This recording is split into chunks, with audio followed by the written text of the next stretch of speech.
morning. You've tuned into Morning Trade with Moneycontrol. I am Karunya Rao. This is your one-stop shop to prepare for the trading day, and we have lots lined up on the show today. First, a look at the global handover. Mixed cues coming in from Europe as key markets there continue to struggle for direction. It was a volatile trade on Wall Street as well. Nasdaq was the underperformer. Tech stocks continued their slide, while Dow egged out some marginal gains there. Stocks in Asia also trading mixed right now. SGX Nifty is in the green, but looks like it's going to be a slightly muted start for the Indian markets, but definitely a big day for the Lal Street. The mega LIC listing lined up for 10 a.m. today, and that's something that we will be talking about on the show as well. Apart from that, if we look at LIC, it will make its debut, and after a long-awaited IPO, which attracted very overwhelming investor response. It was subscribed nearly 3x. It raised nearly 21,000 crores for the government by diluting 3.5% of their equity stake. That's what we're looking at, and this comes at a time when the stock markets are volatile. There's acceleration in inflation, there's rising interest rates. So let's understand how this listing is likely to shape up. And the big question is, what should investors do, whether they've received the allotment or whether they have failed to get it, and if they should look at buying the stock after the listing today. Neha Dave from MC Pro joins me to talk about the same. Neha, thank you so much. It's going to be a very busy day for you. So without much ado, I just want to ask you, what is the kind of listing that you guys are expecting on MC Pro? Because many analysts that we've spoken to, they say that it could be a tad tepid given the overall muted sentiment in the market locally and globally. Yeah, so it's a big day for the markets today because of LIC's listing, and the listing could be muted given that markets are under pressure. We have seen Nifty correcting by 9% in the last 1 month. But at the end of the day, it's very difficult to say. So, as far as the strategy is concerned for retail investors, if at all there is a muted listing, which is most likely because of the negative sentiments, the global sentiments again negative because of the Fed hiking rates, domestic interest rate cycle has reversed, there is inflation pressure, there is continuous selling by FIIs. So given this environment, there could be muted listing. But the investors should focus in terms of what is the long-term investment strategy. So if someone who has got the allotment today, it would be better to hold the stock for little long-term. If we look at how life insurance sector or companies have panned out in the past few years, it is a very structural growth story. And LIC's market position is unparalleled. So in terms of valuation also, we have seen that it is priced at a huge discount to private players. It is pricing in the most concerns ranging from potential government interference to slow technology adoption to have fierce competition from private players. So, it would be better for the investors to hold the stock for a little long term. And as far as the investors or the subscribers who does not get any allotment, they should look at this as an opportunity to accumulate this stock for the long term. Again, I would like to reiterate that insurance is not a short-term or a quarter-on-quarter business. Risk underwriting business tends to be highly volatile. So investors with a little long-term horizon can accumulate the stock. But, we are working with a slightly muted scenario, like you flagged off, that the listing could be lackluster. Let's say if it does, buck that estimate and it does manage to see a good listing at a solid premium, should investors book out and look at maybe buying it eventually at a later stage whenever there's a market correction of sorts? So if at all there is a premium listing, it depends on what kind of premium it is commanding. Because if you look at the private players, and I said that the valuation of LIC is at a huge discount. Just to give the numbers or put numbers in perspective, it is at 1.1 times its embedded value. And if we compare it to, say, for example, HDFC Life, it is 4 times. SBI Life, it is 3 times its embedded value. And ICICI Prudential, which is the cheapest listed insurer, it is at 2.5 times. So now there is a huge gap. I won't say that LIC would trade at the same multiple as that of private players, but the discount can narrow over the period of time. So investors did not immediately react and look for selling. As I said, that insurance is a structural growth story in India because of the huge protection gap. and holding the stock would be far more rewarding in the long term. So guys, please don't get into a panic mode or, book out if you have, if you've got the IPO shares allotment and if it does not see a very solid earning, it does see a lackluster listing. Please don't panic. Please don't book out in a hurry because the long-term story, according to Neha, seems to be intact. But Neha, talk to us about some other players which you were just talking about: HDFC, SBI Life, ICICI Prudential. All of them have seen a lot of consolidation in their stock price, in the ongoing market volatility.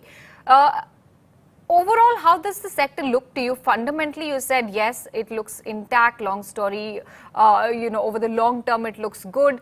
But right now, given that there has been some sell-off in all of these stocks, good time to buy any of these names as well, and not just LIC. Yes. So I would like to point out that the consolidation, as you rightly mentioned, that has happened in the insurance stocks, but that has more to do with the impact of pandemic.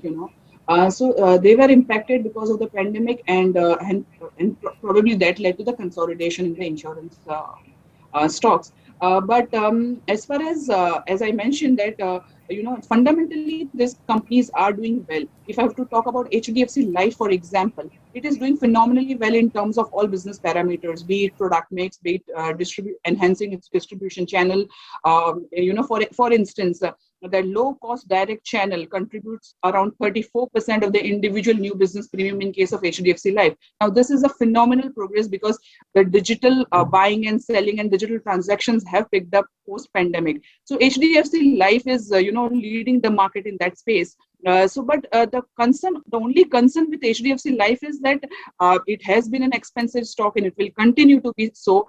It is trading at around 4 times its trailing embedded value as of September. So it is an expensive stock, so that is the concern. But again, the long-term investors can look to add the stock in a staggered manner if there is a further correction. The second company, that is SBI Life Insurance, one of the biggest strengths of SBI Life Insurance has been on the distribution side, primarily because of its parentage. Again, of all the listed peers, it is one of the low-cost insurance company. And again, it's doing fundamentally well. And the third one, which is the ICICI Prudential Life Insurance, it has seen a long period of consolidation, primarily because of its business strategy, which was in place, wherein it has undergone some transformation. As of today, when we are talking, the company is showing some good results in terms of business transformation. Its product mix has changed and it's leaning more towards protection business, which is a high margin business as compared to the traditional products that it used to be selling, like ULIP, which is highly volatile in the, depending on the equity market. So ICICI Prudential has done phenomenally well in terms of numbers. The VNB margins, which was very low, now today, as of today, it is again at 25-26%. So, all three life insurance companies are doing well. ICICI Prudential, it is something that we like primarily because of the valuation. The delta can be a little more as compared to HDFC Life and SBI Life in case of ICICI Prudential if the business transformation continues the way it is going on right now. Okay, Neha, I won't hold you back for too long because I know you have an action-packed day for you. Thank you for joining us and for giving a heads up to our viewers about the insurance sector and LIC stocks. Guys, do not worry, even if it's a tepid listing. Neha believes that this long-term story is very much intact for the insurer and the entire sector as well. ICICI Prudential is something that MC Pro likes. Let me quickly highlight Macquarie's note on LIC. Just ahead of the listing, they've initiated coverage with a target price of 1,000 rupees. They say that the volatility in the embedded value is something that worries them. A large part is constituted by equity mark-to-market gains. Scaling up non-par book remains a big challenge and their assumptions are already aggressive, so they remain neutral. 1,000 rupees is the target price that Macquarie has given for LIC ahead of listing day. Let's talk more stocks, and this time on the technical side, Ruchit Jain joins us. Ruchit, good morning. Thank you for waiting by. Lots of queries coming in. Kamalaja was asking us about HDFC Life and ICICI Prudential Life, and I hope Neha has already been able to address it. But what about you, Ruchit? I mean, any of these insurance players that look strong on the technicals? Hi, very good morning, Aruna. I think yes, no, insurance companies would be in momentum maybe today, because of the LIC IPO. But if you look at the midterm charts, then I think HDFC Life is still in a corrective phase, which still seems to be incomplete. And the major support for the stock is coming somewhere around 500 to 470. So I would wait for some more correction if one wants to buy HDFC Life, maybe towards 500, 470. If we get any dip, that could be a good range to accumulate the stock. But relatively, yes, no, ICC Prudential Life Insurance downside seems to be very limited. Price-wise, it has already seen a good correction from the highs of 700. And on the weekly charts, it is trading around its 200 weeks moving average, which is no, around this 500, 490 zone. So this is around the support. So the risk reward ratio is favorable. So definitely, if one has to take any insurance trades over here from the existing listed companies, then ICC Prudential should be the preferred one. Okay, all right. Since you talked about how insurers will be in focus because of LIC listing, so will the entire PSU pack will be. Because after a long time, we're seeing a big divestment of this, scale of this value that's happening on the buses. LIC is something that the markets have awaited for many years now. But however, for the last 10 years, many of these IPOs of large public sector undertakings have traded mostly below their respective offer price. Historically, their debut has been lackluster, and they've not managed to really turn into anything phenomenal or any blockbuster of any kind. Any of these PSUs now, because Ruchit, that you want to flag off, which could be poised for some positive action, because CPSE index was the one which was managing to hold the fort really amid the ongoing volatility, amid the recent correction of sorts that we saw in the market. Yes, we did see some cooling off there as well, but relatively it was better placed than many other, perhaps because it did not rise so much as well. But any names that you like within the PSU basket? So, Karuna, if you see, usually what happens when the market is in an uptrend, once the private sector stocks get a good start, and at the end of the trend, usually PSU see a catch up move, and that's what we had recently seen in last few months before the market high, that PSU started gaining momentum. Now, when the market is again in a downtrend, we have seen a low top, low bottom structure. Most of the stocks have corrected. So definitely, these stocks to have to correct in tandem with the market movement. But within this space, I think one should use some declines as a buying opportunity in some of the PSU names, especially the large caps names. Just to name a couple of them, Coal India and State Bank of India. I think these are two names which, from a mid to long term perspective, still seems good. And what would happen over here, that from here on, if the market continues its correction, then I think stocks such as Coal India's downside would be limited. So here on, it's not only the reward that one has to look at. I think in such market conditions, what we are now in, risk also needs to be accessed. And stocks such as Coal India gives a good risk reward ratio over here. So I think Coal India would be one of the name if I have to pick one amongst the PSU names. The stock on the larger time frame chart is in an uptrend. Prices have corrected towards its 200 DMA. So the downside seems to be very limited. So from here on, if one is looking at least from next 6 to 8 months perspective, then this correction should be used as a good buying opportunity in Coal India. Okay, we have a query as well coming in on a PSU. This is from Subramaniam V, and he wants your advice on entering REC at the current level, and he wants to be invested for the long haul. Right now, it's perched at close to 116 rupees. Ruchit, what would be your advice? Frankly, if he's looking from such long horizon of next few years, then my advice would be to stay put as of now. I don't think that the stock has given any long-term breakout yet. It's more of a consolidation which is happening since last few years, and that consolidation is still getting continued. Rather than from a 3-4 years perspective, the two stocks I would suggest is Power Grid and NTPC. Well, from a broader structure, we have seen, like REC has been consolidating since listing. And now we have seen even NTPC giving a breakout after about 5 to 6 years of consolidation. And similar breakout was recently seen in Power Grid as well. So I think relatively those stocks would show some good outperformance in coming years because of the long-term breakout. The recent up moves have also been supported by good volumes. So I think if he is looking to invest anything in the PSU names, then Coal India, as I highlighted earlier, and after that, if he wants to look at from this basket, then NTPC and Power Grid would be much better options rather than REC. Okay, I hope he's taking note of that. NTPC Power Grid over REC at the current levels. The next query is coming in from Santosh. He wants to know what investors should do with KPIT Tech. Since last week, the stock has been witnessing some good momentum. It did come off to 470, 480 levels. Right now at 511. Good time to buy? Govina, I have a bit contra views over here, especially from the mid-cap IT Okay. space. Although mid-cap IT space has seen a good correction, but if you look at the recent market correction, it's not a domestic problem majorly, but this recent market correction have been more led by the correction in the global market, especially the Nasdaq index, which we have seen that in US the Nasdaq index has completed a good upcycle and it has turned the trend negative. So of course, if we see further correction or volatility in the Nasdaq, then our IT stocks too may not see a significant up move, and they would not be in a hurry to bottom out at current levels. So I don't see that in at least short to medium term, the mid-cap IT stocks in India also could do well.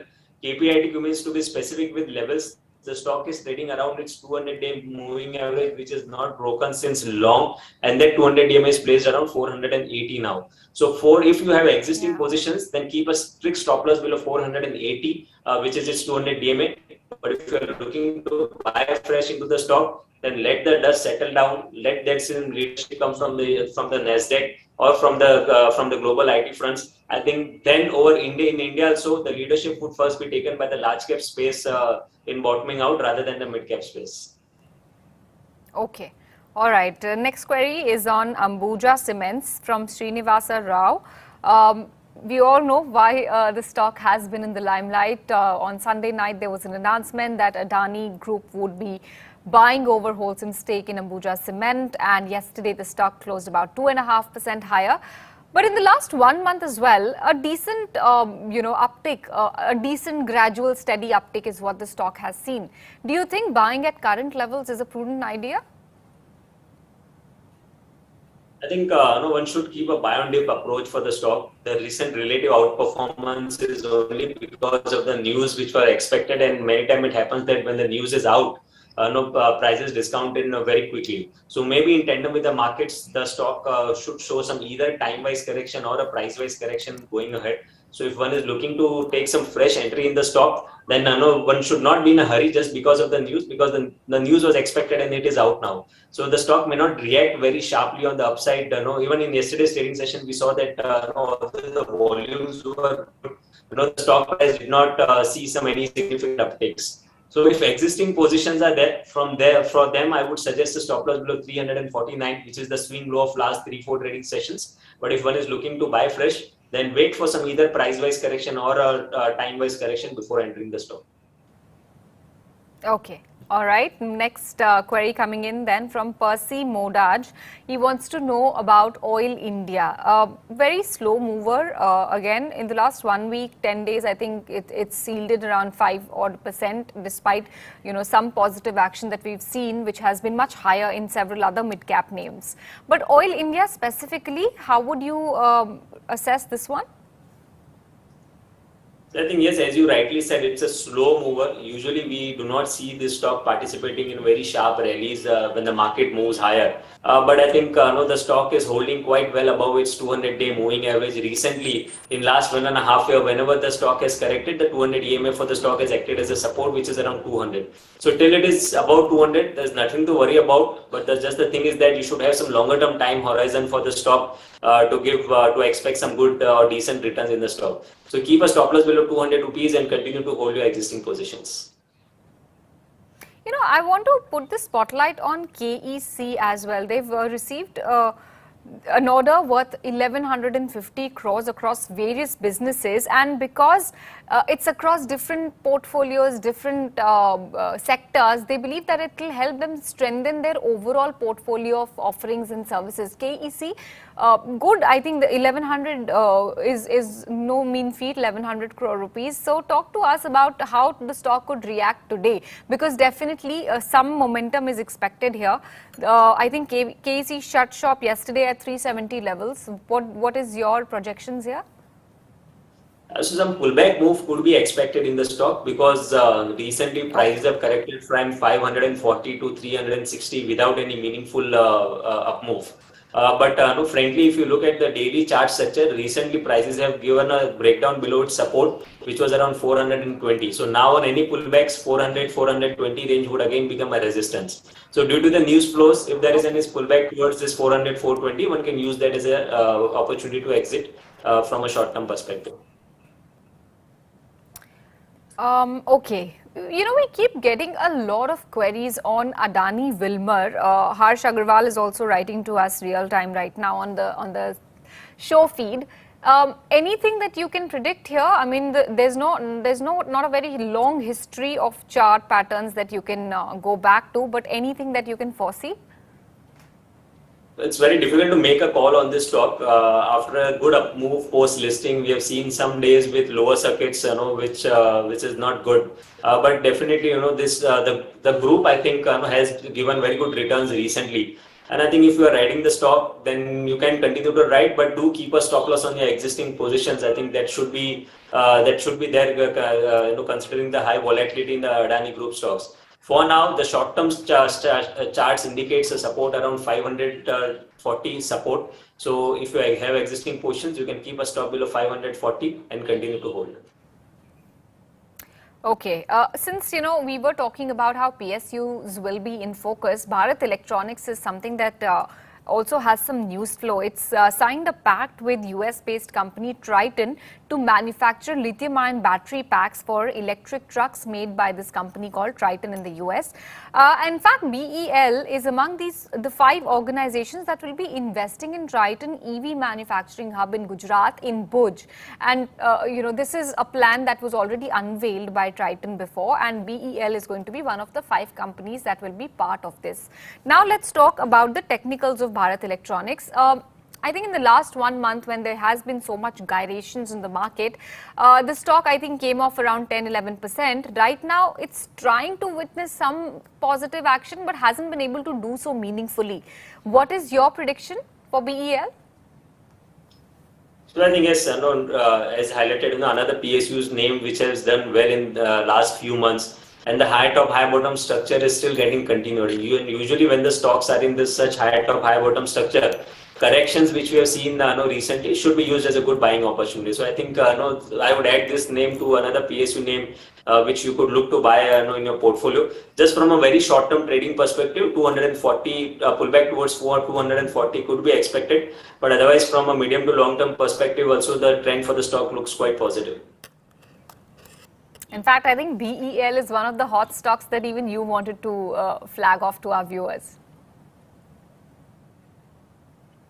Yes, I think just from a trading perspective, after this correction, since the structure is still intact, the momentum readings are oversold. And one more thing I would like to highlight, Karuna, that if you look at recently in last few months, the stock, it's not that the first time the stock has corrected, but whenever the price corrections are there, they are not backed by any higher volumes. And whenever there are price up moves, usually we have seen good volumes during such time.